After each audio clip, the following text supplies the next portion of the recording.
So the Ring have put Jaron Boots Ennis at number 7 at £154 after his win against Lehman. Now, there's some people that are saying, yeah, this ranking is completely undeserved, or Boots hasn't earned this title. Just beating Lehman doesn't automatically make you top 10 in the division.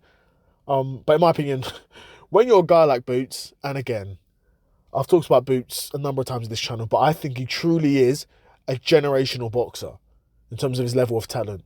Truly generational. When you get a guy who's as generational as Boots is, in my opinion, when he moves up a weight division, he wins one fight, he deserves to be in the top 10. Because in my opinion, Boots should be number 1 in the division. But guys will say I'm glazing. And to be honest, you can't be number 1 in the division if you've not won a world title yet. So you can't put him at 1. And if you're being honest, you can't really place him above your Mertzaliyevs, your Fendoras, your who's the other guy? Virgil Ortiz. Because those guys are actual world champions in the weight division. And are names at 154 that have had their entire careers and, worked their way up the rankings to become world champions. Right, so you couldn't put Boots above them without Boots beating one of them. I'm hoping Boots will get to fight one of these guys. But I don't think a ranking of number 7 is outrageous. I think it's completely valid because realistically, his next fight will be very likely against one of the top 3 guys in the division. I'm imagining one of his 3 fights will be against a Ortiz, Mertzaliyev, and Fendora. He'll be fighting at least one of them next. And when he does, and he'll beat whoever he fights at those weight divisions, he beats whoever he fights, and then he now takes their rankings, and he's gone from 7 to 1, 2, or 3, depending on who he fights. If he fights Virgil Ortiz, then yes. If he fights Virgil Ortiz and beats Virgil Ortiz, he deserves to be number 1, in my opinion. If you fight Fendora and beat Ventura, you deserve to be number 2.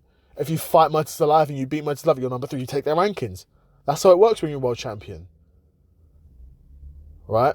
Of course, to get into the top 10, Ennis didn't beat anyone in the top 10, which I hear it as a somewhat valid criticism. But, Boots is the guy, man. He's generational. And if you don't see it now, he's definitely going to show it against the other top guys he's fighting when he fights them. I'm not one of these guys that will criticize a guy necessarily if he's not faced all of the big names yet. He's not fought any of the big names yet. And again, I was like this for Gervonta Davis's career. Up until this fight against Jake Paul. Because Gervonta Davis takes that fight against Jake Paul, he's got no interest of competing at lightweight, and he's going to retire after that Jake Paul fight. Right? Do you know what I mean? That's like consensus in my opinion. Well, it can't be consensus in my opinion, but do you know what I mean? Like, that's general fact. Like, he's going to retire after fighting Jake Paul. But up until then, I was like, yeah, he's not fought your Devins, your Shakurs, your Keyshawn Davis, your Andy Cruzes yet. That's what I was like. He's not fought them yet. But if he's a world champion in the division, he's going to have to fight some of these guys. Do you know what I mean? And but argument is, he's ducked enough guys. He didn't fight Lomachenko when Lomachenko was in his division. Again, didn't fight Devin Haney when he was in his division. And now you've even got that new generation of 135ers that have come through. Yeah, didn't fight Tiafimo. Hasn't fought Shakur, hasn't fought Keyshawn, hasn't fought Andy Cruz. All these guys, bro. All of these guys I'm talking about. He's not fought. Yeah, his record is, on paper, perfect because he's unbeaten. Loads of knockouts. So, as long as Jaron Ennis, and he's showing the willingness to want to fight these guys.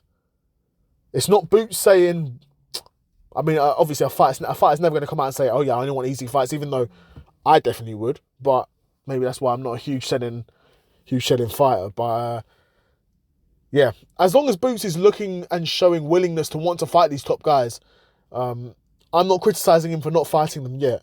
He's fighting who he's fighting. He fought this Lima guy in his last fight, who I think was like an IBO world champion at one point, and IBO title doesn't mean anything. And then before that, he fought Stanionis, who in, not just my opinion, but was world level at welterweight. You know, he was undefeated, you know, I believe he was champion or, you know, title challenger, you know, but he was not established because he wasn't necessarily a veteran, but like guys were saying, yeah, Stanionis is a world level boxer at welterweight. Stanionis, I think, was 19-0, like no scrub at all. And Ennis made him look ordinary, bro. That's what Boots does to guys. He made Stanionis look like this run-of-the-mill boxer. And he just moved to him. Done the same thing to Lima. We need to see if he does the same thing to the other top names at 154. That's what we need to see. So, yeah. That's what I think of the Ring rating him number 7. I think it's completely valid. It's earned. I think he's still good. But yeah, bro. Let me know what you guys think in the comments below. Another episode of the Seth Solo Side Quest in the bag, and I'm out. Peace.